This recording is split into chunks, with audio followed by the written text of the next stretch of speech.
S'étant retiré de l'Organisation des pays exportateurs de pétrole, les autorités angolaises sont fermement engagées à relancer la production pétrolière nationale qui a diminué de près de 40% en 8 ans et atteint actuellement 1 140 000 barils par jour. C'est dans ce cadre que le projet Camino est officiellement lancé. La production débutera en 2028 et atteindra un plateau de 70 000 barils par jour. En Algérie, les travaux pour la réalisation de la première unité mixte de production de concentré de minerai de fer du futur complexe sidérurgique de Toumia ont été officiellement lancés ce mardi 21 mai 2024. Cette initiative rentre dans le cadre de la valorisation du gisement de fer de Garadjébile de Tindouf. La Banque africaine de développement et la Banque centrale populaire ont signé un accord de partage de risques de 70 millions de dollars américains. L'accord vise à stimuler le soutien financier au secteur privé et de revitaliser les échanges commerciaux en Afrique.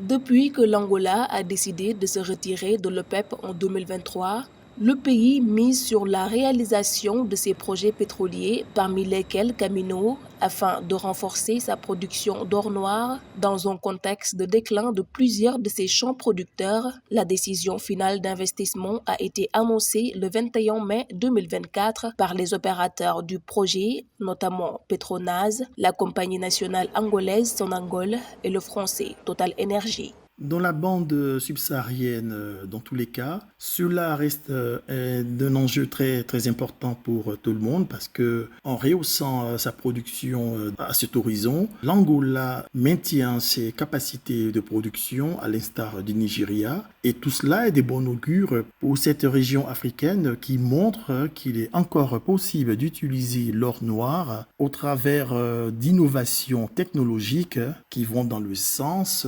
transitionnel écologique. Le projet Camino, d'une valeur de 6 milliards de dollars, constitue le premier projet d'envergure en eau profonde dans le bassin de Kwanza. Les réserves pétrolières de ce projet sont évaluées à environ 400 millions de barils de pétrole, avec une production estimée à 70 000 barils par jour, une fois pleinement opérationnelle.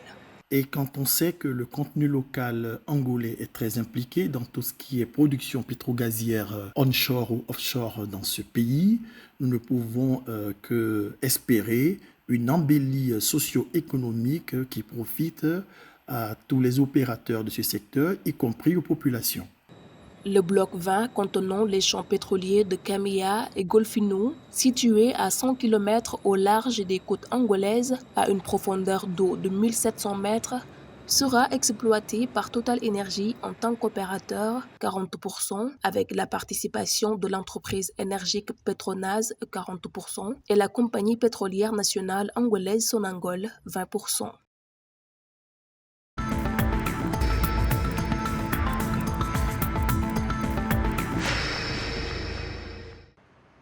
En Algérie, les travaux de réalisation de la première unité mixte de production de concentré de minerai de fer du futur complexe sidérurgique de Toumia dans le nord de Béjar ont été officiellement lancés ce mardi 21 mai 2024 par les autorités locales et des responsables du complexe sidérurgique Tossiali de Bichoua. Dans l'optique de la valorisation du gisement de fer de Garadjébile de Tindouf, cette unité industrielle aura une capacité de production d'1 million de tonnes par an de concentré de minerai de fer, selon le directeur des investissements d'Tossiali, Ramzi Azi.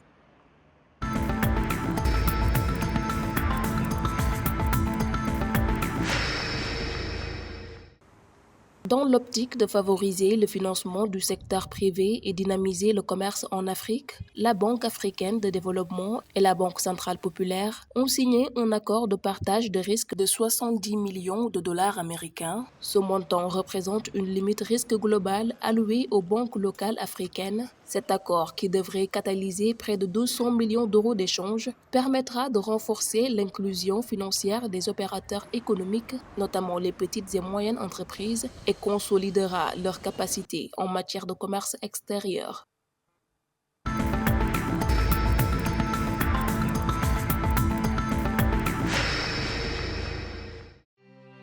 En Côte d'Ivoire, la société anonyme Nestlé, évoluant dans le secteur de l'agroalimentaire, a réalisé un bénéfice net de 4,6 milliards de francs CFA au premier trimestre 2024, soit une hausse de 38% par rapport à la même période de l'année précédente. La principale raison de cette performance réside dans l'augmentation du chiffre d'affaires et les coûts avantageux enregistrés sur ces produits, selon le rapport d'activité du premier trimestre 2024 de Nestlé Côte d'Ivoire.